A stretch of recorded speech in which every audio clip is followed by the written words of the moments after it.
Bonjour à tous et bienvenue dans Pour tout vous dire. Après plus de 20 ans de politique pour la sauvegarde du panda, ce mammifère emblématique de la protection animale a été retiré de la catégorie en voie de disparition. Une belle réussite qui couronne les efforts menés pour protéger cet animal. Toutefois, il ne faut pas crier victoire, les pandas restent une espèce vulnérable. Ils pourraient d'ailleurs subir de nouvelles pressions dues au dérèglement climatique, un des nombreux défis à relever pour la préservation de la biodiversité dans les années à venir. Alors que le Congrès de la nature vient de se refermer à Marseille et que les regards se tournent vers la COP15 de Kunming en octobre, la préservation de la biodiversité est plus que jamais à l'ordre du jour. Nous allons en parler aujourd'hui en revenant sur l'exemple des pandas et la belle histoire qui les lie au parc zoo de Beauval, situé dans le centre de la France. Pour cela, je recevrai Delphine Delors, directrice générale associée du Zoo-Parc de Beauval, et Alain Bougrain-Dubourg, le président de la Ligue protectrice des oiseaux. Et puis, la deuxième partie de cette émission sera consacrée à un maillon essentiel de la biodiversité, les abeilles.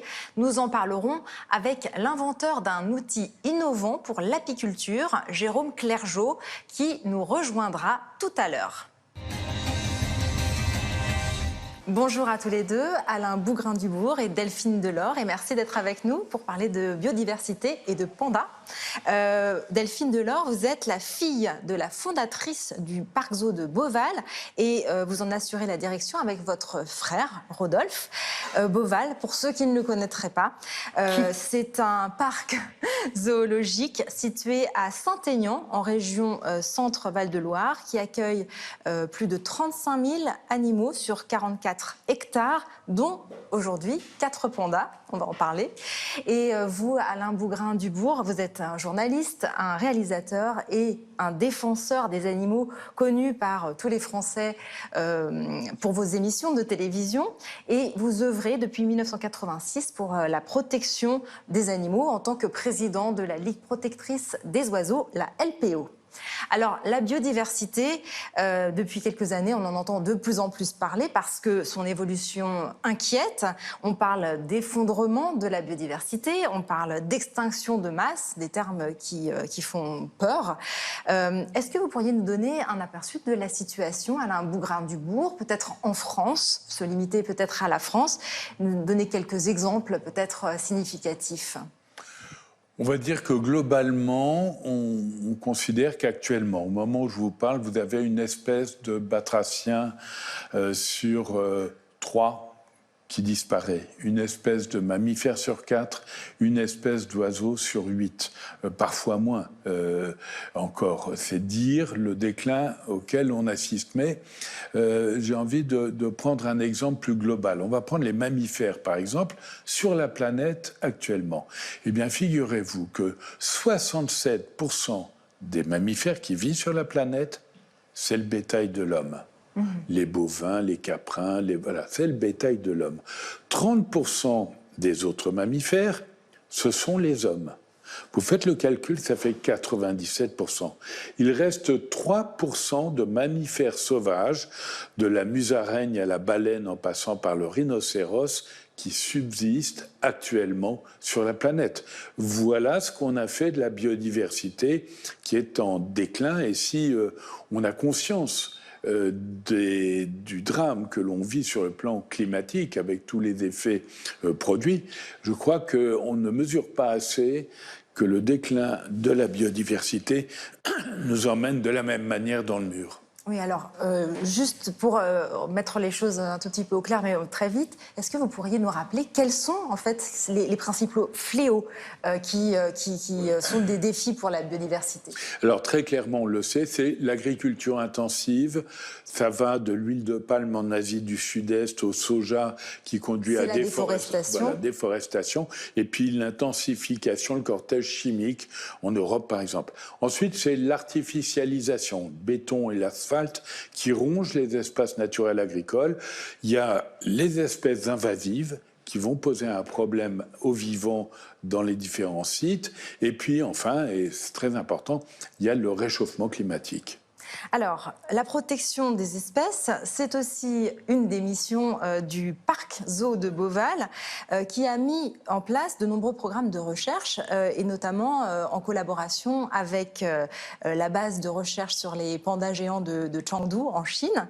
Delphine Delors, les zoos d'aujourd'hui n'ont plus du tout la même mission que celle qu'ils avaient autrefois. Est-ce que vous pourriez nous en dire quelques mots? C'est vrai, si l'on voit les zoos uniquement comme un parc de loisirs, nos missions ont beaucoup changé. Nous sommes toujours un lieu de parc de loisirs, un lieu où nous essayons d'émerveiller nos visiteurs. On ne peut protéger et aimer que ce que l'on aime. On ne peut protéger et sauver que ce que l'on aime. Et je pense que voilà, nos visiteurs, en étant devant la majesté d'un tigre, la beauté d'un oiseau qui s'envole, sont émerveillés et se disent que ces animaux ne peuvent pas disparaître. Et c'est souvent leur seul contact avec le vivant, puisque, ainsi qu'Alain le disait, nous avons beaucoup coupé l'homme de la nature, ce qui est un problème. Cette artificialisation de nos modes de vie font qu'on n'est plus du tout en prise directe avec cette nature.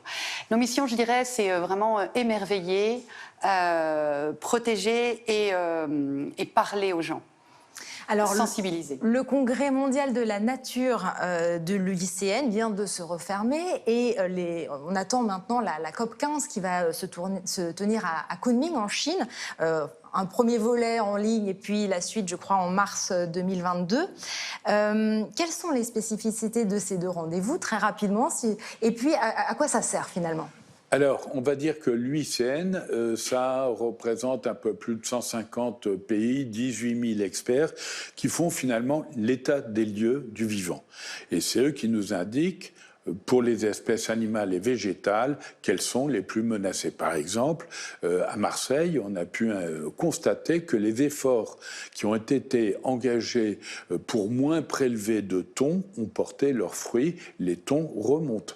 En revanche, on voit que les requins continuent et les raies de baisser. On voit des espèces comme le dragon de Komodo dans les îles de la Sonde qui pourraient être gravement impactées par les effets du changement climatique.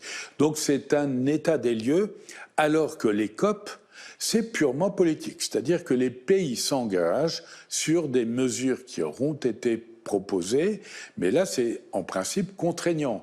Alors que les recommandations de l'UICN, je ne veux pas dire que ça serait désobligeant, sont des vœux pieux, ça va bien plus loin. Ce sont des experts admirables qui font ces propositions, mais on n'est pas obligé de les suivre. Sauf que quand l'UICN nous fait des recommandations et que les pays disent oui, c'est déjà un premier pas vers une réglementation plus stricte qui s'applique dans les COP. Et alors, la COP 15 de cette année doit déboucher sur un accord qui serait l'équivalent pour la biodiversité de l'accord de Paris. Oui. Donc, qu'est-ce qu'on doit en attendre? Tous sont l'équivalent de l'accord de Paris. On a dit que l'accord de Paris en climat était historique. C'est vrai qu'il y a eu un engagement.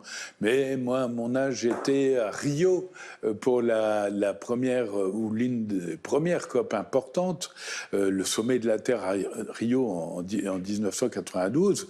Et des gens s'est engagé à stopper la perte de la biodiversité. Et puis j'étais à Nagoya 10 ans plus tard et on se disait, ça y est, on va se réjouir, on a gagné. Et non, le déclin se poursuivait. Et puis j'étais après à Hyderabad, en Inde. Et puis on s'est dit, et à chaque fois, on se repasse la patate chaude.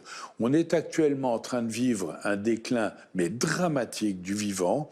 Et je ne crois pas qu'on prenne la mesure des conséquences que cela pourra avoir. Alors, l'un des éléments importants, et le président Macron l'a martelé, c'est qu'on puisse élever la préoccupation de la biodiversité au même niveau que celle du climat. Ça ne sont pas que des mots, ça veut dire que politiquement, si on fait un acte politique, on doit tenir compte de la biodiversité et que par ailleurs, on doit mettre les moyens financiers comme on le fait pour le climat. Ça, c'est encore des vœux pieux, on va voir comment ça se passe dans les faits. Mais au moins, ces grands événements permettent au public d'être sensibilisé, comme on en parlait tout à l'heure.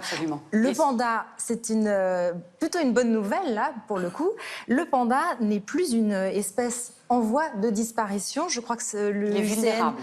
voilà, il est passé dans la catégorie vulnérable. Donc, il y a, Ça reste menacé. ça hein. reste menacé, mais quand même moins que ce n'était le cas dans les années 80, où je crois qu'il ne restait même pas 1000 pandas Ouais. à l'état sauvage. C'est un exemple à suivre, d'après vous, ce C'est qui un s'est exemple, passé? en tous les cas, effectivement, du fait qu'on peut renverser la vapeur, essayer d'agir. Que En c'est fait, en possible. protégeant un animal emblématique comme le panda, pourquoi le panda? Parce que c'est trop mignon.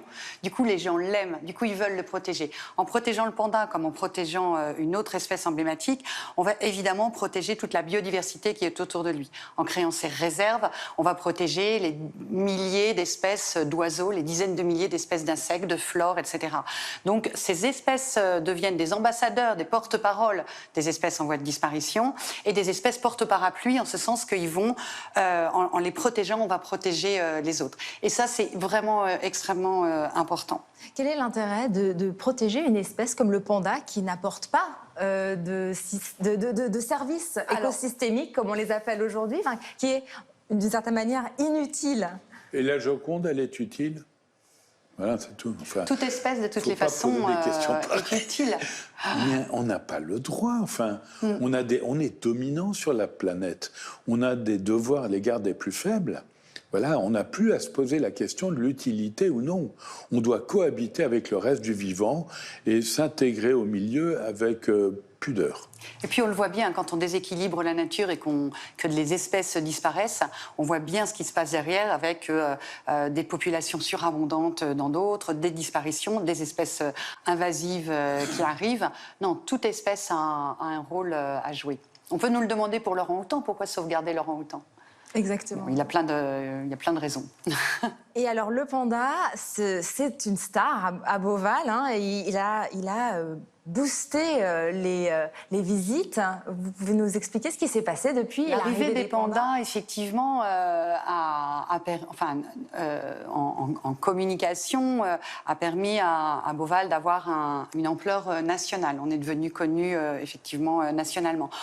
Un peu ce que je vous disais, cet animal attire l'attention et on a besoin d'animaux ambassadeurs qui vont pouvoir générer de l'amour chez les gens pour qu'ils s'intéressent à la conservation.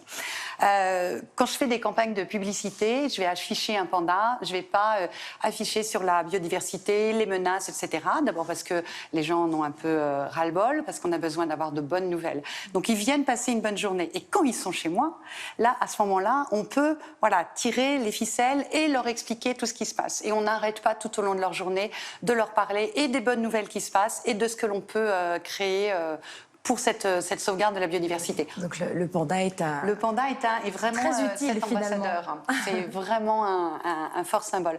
Mais on en a d'autres. Hein. Le koala aussi est un fort symbole. Il a pareil un pouvoir d'attractivité. Les gens pensent que c'est une petite peluche très mignonne. Pas du tout. Hein. Ils détestent qu'on l'approche, le koala. Les okapis, les éléphants, enfin voilà, toutes ces espèces phares et emblématiques vont pouvoir nous permettre de parler concrètement de ce qui se passe sur le terrain. Alors cet été, un heureux événement s'est produit à Beauval. 2 jumelles pandas sont nées au mois d'août. Il s'agissait de la 2e naissance de pandas en France. Retour en images. La famille panda s'est agrandie à Beauval.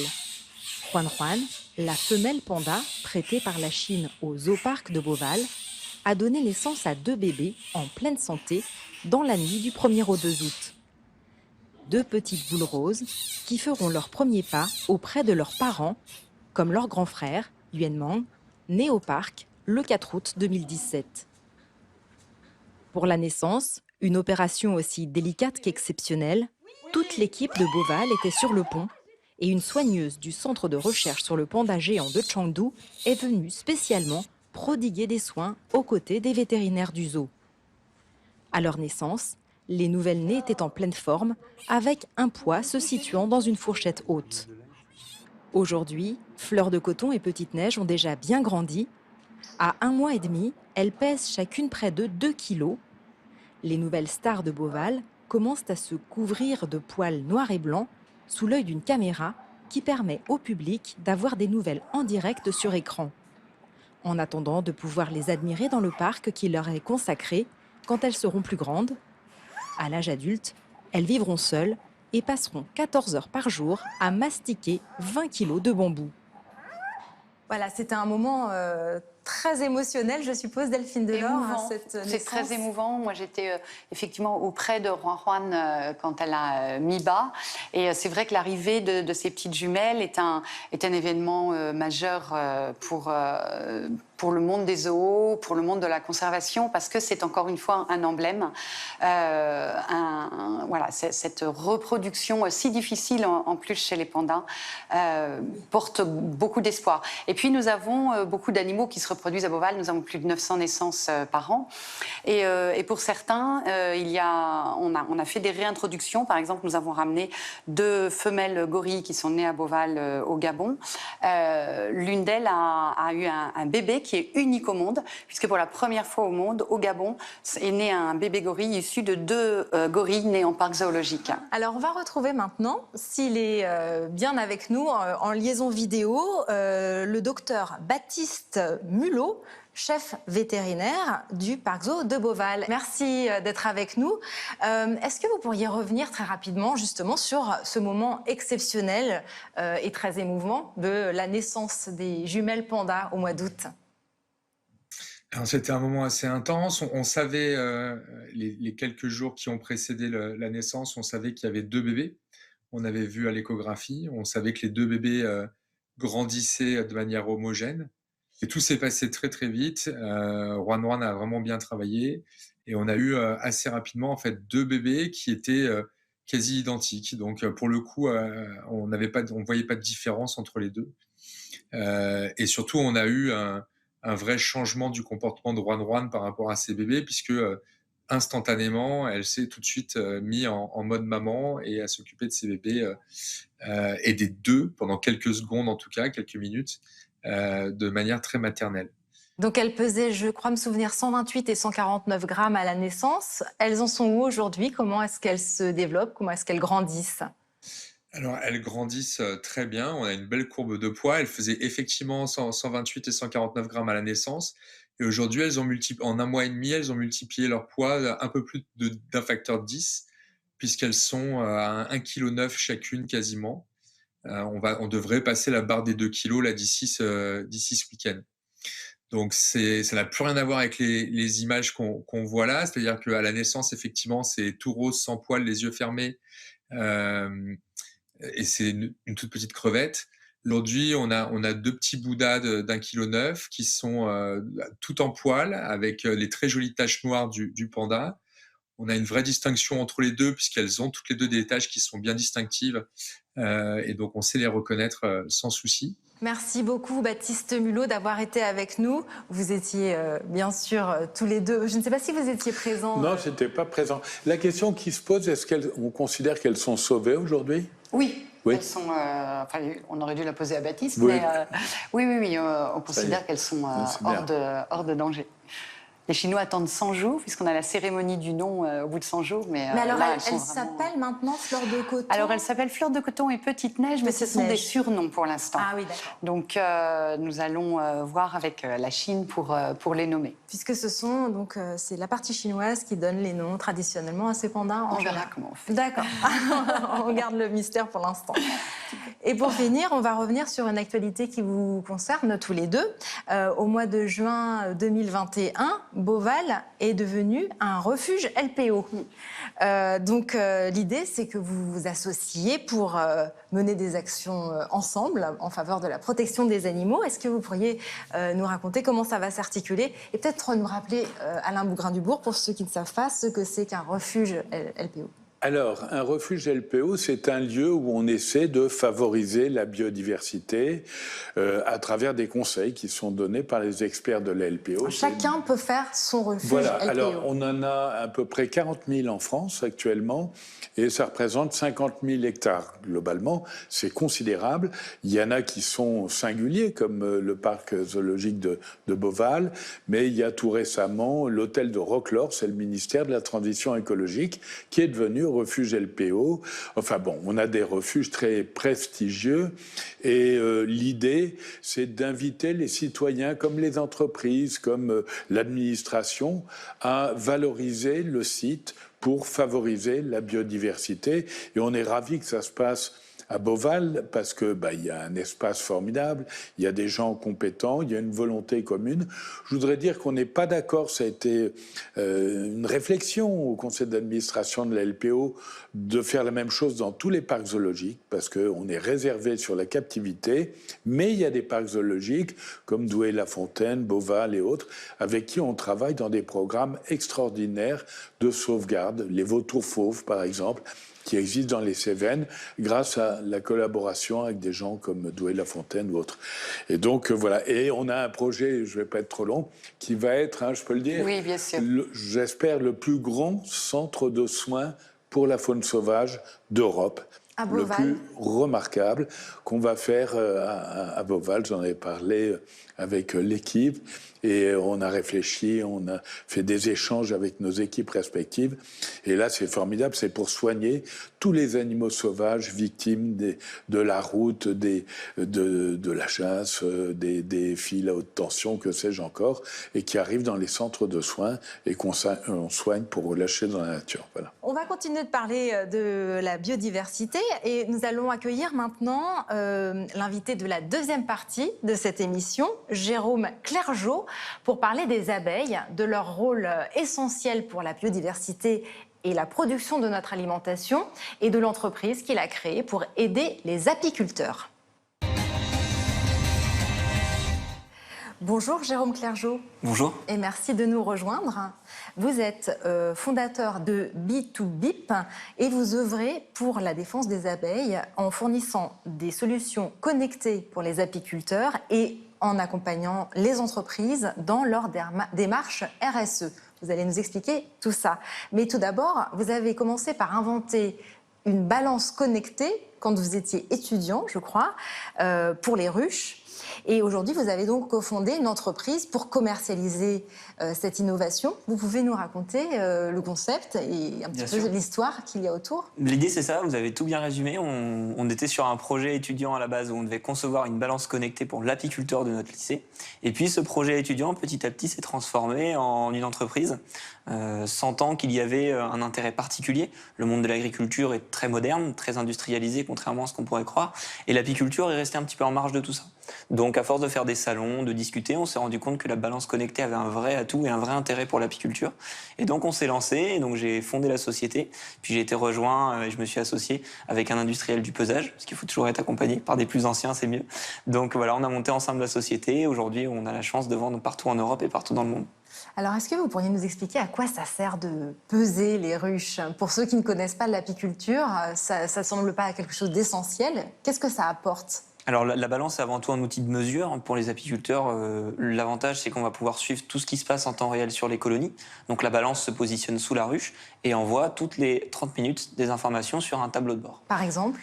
Par exemple, des informations de poids, de température et d'humidité, donnant à l'apiculteur une vision globale de tout ce qui se passe sur le rucher en temps réel. Donc pour ça, l'avantage, c'est de pouvoir limiter les déplacements pour l'apiculteur professionnel qui peut avoir parfois des ruchers distants de 200-300 km. Donc un gain pour l'environnement. Un gain pour l'environnement, un gain économique aussi qui n'est pas négligeable pour le monde de l'apiculture et bien entendu une efficacité pour l'intervention sur les ruchers. Donc c'est la suivi des mielés, c'est également le suivi des ressources. Les abeilles consomment leur propre miel, donc on arrive à suivre la consommation de miel pour venir nourrir au bon moment si nécessaire et aussi éviter tous Lorsque les petits... elles-mêmes n'ont plus assez de miel pour se nourrir, on peut apporter d'autres nutriments. Contrairement à ce qu'on pourrait croire, on nourrit les abeilles, donc on vient leur apporter différents types de matières. On peut nourrir avec des choses qui ressemblent à du miel, avec des sirops, des pains de sucre. Mais voilà, l'outil c'est vraiment ça. Et puis c'est également accompagné sur tous les petits tracas quotidiens qui peuvent arriver. Voilà, une tempête, un toit qui s'envole, ça peut mettre en péril l'ensemble de la ruche. Un essaimage, la ruche qui se coupe en deux à la naissance d'une nouvelle reine. Et donc là, l'apiculteur le voit tout de suite. Nos balances sont précises à 50 grammes, ce qui permet vraiment d'avoir une qualité de mesure et une précision de mesure permettant d'intervenir au bon moment. Alors on va parler maintenant de justement la situation des abeilles qui sont aujourd'hui en voie de disparition dans le monde. Quelle est la situation en France, si vous la connaissez? Est-ce que vous pourriez nous dresser un bilan? En France, elle est similaire à ce qui se passe dans le monde. On est face à un déclin de la biodiversité et des pollinisateurs. Et donc généralement, on a une perte d'à peu près 30%. Ça, c'est le chiffre le plus fort. Certains professionnels arrivent à se sortir avec 2 ou 3% de perte, mais on a une grosse perte d'une ruche sur 3 environ en France, liée à différents facteurs. Voilà, alors est-ce que vous Qui pouvez peuvent les être mentionner? l'apiculteur, qui peuvent être également un parasite qu'on appelle le varroa, qui est une maladie en fait qui se met dans les ruches, qui est répandue en France maintenant depuis de nombreuses années et qui se développe d'année en année de plus en plus, comme par exemple le frelon asiatique aussi, qui produit ses attaques en ce moment même jusqu'à la tombée des dernières chaleurs et à l'arrivée de l'hiver.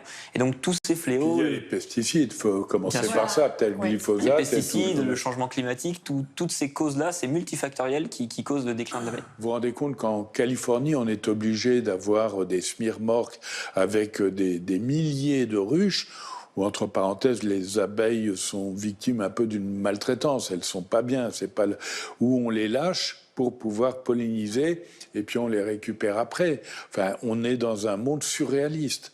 Et donc, moi, je trouve la démarche excellente, celle qui permet d'être en proximité avec les ruches, qui simplifie le travail du paysan. Et voilà, c'est une belle idée française. Bravo. Oui, avec d'ailleurs, c'est un objet qui est labellisé. Alors, c'est pas Made in France. Alors c'est le label officiel, voilà, le Made in France. On combat cette idée-là dans le sens l'utilisation du mot Made in France, parce qu'il y a un label qui existe, qui est le label Origine France Garantie, qui est la certification. Voilà, on est audité chaque année pour vérifier que nos produits sont bel et bien fabriqués en France. Et donc nos deux balances sont, nos deux produits qu'on fabrique aujourd'hui sont certifiés Origine France Garantie. Alors, avec votre entreprise, vous proposez aussi une aide pour les entreprises, pour qu'elles puissent installer des ruches de façon à sensibiliser leurs collaborateurs aux questions de biodiversité. D'après vous, c'est en mettant les personnes en contact avec la nature qu'on parviendra à justement défendre la biodiversité? Oui, je pense qu'il faut prendre le problème à la base et aider les gens à comprendre pourquoi c'est utile. Vous en avez commencé à aborder le sujet tout à l'heure, mais 80% des espèces, que ce soit des fruitiers, etc., même des grandes cultures, sont dépendantes de la pollinisation. Les abeilles font partie des pollinisateurs, et ce n'est pas les seuls, bien évidemment. Il y a les bourdons, il y a un tas d'autres insectes qui sont pollinisateurs. Donc nous, l'idée, c'est d'accompagner les entreprises à prendre à bras-le-corps la cause de la biodiversité et des abeilles, à travers l'outil numérique, parce qu'on sait aujourd'hui que les gens sont connectés et ont besoin de ça. On fait ça de manière intelligente, si je puis dire. On n'est pas là pour mettre des semi-remorques sur les toits des entreprises, c'est pas l'objectif du tout, ni dans les jardins des entreprises. C'est plutôt de construire un projet de sensibilisation avec des apiculteurs locaux. On n'est pas des usines, on s'appuie sur des partenaires locaux qui connaissent le terrain, qui connaissent l'environnement, et donc qui vont installer ces ruches dans ces entreprises. Et nous, avec l'outil connecté, on va apporter la ruche dans le bureau du collaborateur, en plus des animations proposées par nos apiculteurs. Avec cette idée-là, vraiment, d'aider à comprendre, d'ouvrir la ruche, ça sensibilise beaucoup plus. Les enfants des salariés, les écoles, etc., permettent vraiment d'accompagner, de comprendre le monde de l'abeille. La sensibilisation dont on parlait tout à l'heure. Exactement, toujours très importante. Et se déplacer dans les écoles, c'est merveilleux. Et vraiment reconnecter cet homme à cette nature. Et c'est valable aussi bien en Europe qu'en Afrique, qu'en Indonésie. On a l'impression que ces populations vont vivre au contact de la nature, mais non, pas du tout. Eux aussi ont besoin de se reconnecter à la nature, d'apprendre pourquoi défendre les abeilles, les éléphants ou les pandas. Un mot pour finir, Alain Bougrain-Dubourg. Pour finir, juste une réflexion. Il faut être prudent également. Par exemple, on voit que dans une ville comme Paris, on a mis tellement de ruches. J'en ai fait maître au Conseil économique, social et environnemental. Enfin, moi, j'étais très partisan. Qu'aujourd'hui, il y a une compétition entre les abeilles domestiques et les abeilles sauvages, une compétition territoriale par rapport aux ressources alimentaires. Et il y a un moment, mais vous êtes tout à fait lucide de cette réalité, où il faut faire gaffe. On s'arrête avec les ruches, on laisse faire également les autres pollinisateurs, sinon ils vont disparaître, ces derniers. C'est exactement pour ça que j'insistais sur ce fait-là, où on essaie de le faire en bonne intelligence, et vous faites bien de le rappeler. Il y a effectivement des villes, des agglomérations, des communes qui sont surchargées en nombre de ruches. Alors moi j'aime bien tourner le problème dans l'autre sens, parce que je suis de l'autre côté, c'est plutôt de me poser la question, au lieu de dire il y a peut-être trop de ruches, c'est est-ce que nos villes sont assez végétalisées? C'est aussi un sujet qu'on met, et c'est vrai qu'à travers les entreprises lesquelles on accompagne, on a des paysagistes au sein des entreprises qui se servent de l'outil abeille pour savoir quels sont les manques qu'il peut y avoir sur la biodiversité. En fait, c'est un peu le problème de la conservation, c'est qu'on va partir sur une idée simple que les gens vont facilement comprendre. Donc là, tout le monde a compris, les abeilles, c'est indispensable. Donc du coup, on en met partout. Et effectivement, moi, j'avais rencontré quelqu'un qui me dit, c'est comme si on voulait sauver les oiseaux et qu'on mettait des poulaillers partout. Ah ben d'un coup, on comprend que sinon ça ne marche pas. Ouais, chaque intervention de Donc, l'homme doit être réfléchie. oui. Vous savez et- quel est l'oiseau le plus nombreux sur la planète? La poule. Le moineau. La poule. Ah La oui. poule, oui, c'était la mode des poules fut un C'est temps. bien triste. mais- Oui, eh bien, ce sera le mot de la fin. Merci beaucoup à tous les trois, Alain Bougrain-Dubourg, Delphine Delors et Jérôme Clergeau, d'être venus nous parler de biodiversité et de pandas. Et nous nous retrouvons très bientôt dans Pour tout vous dire. Merci à tous de nous avoir suivis.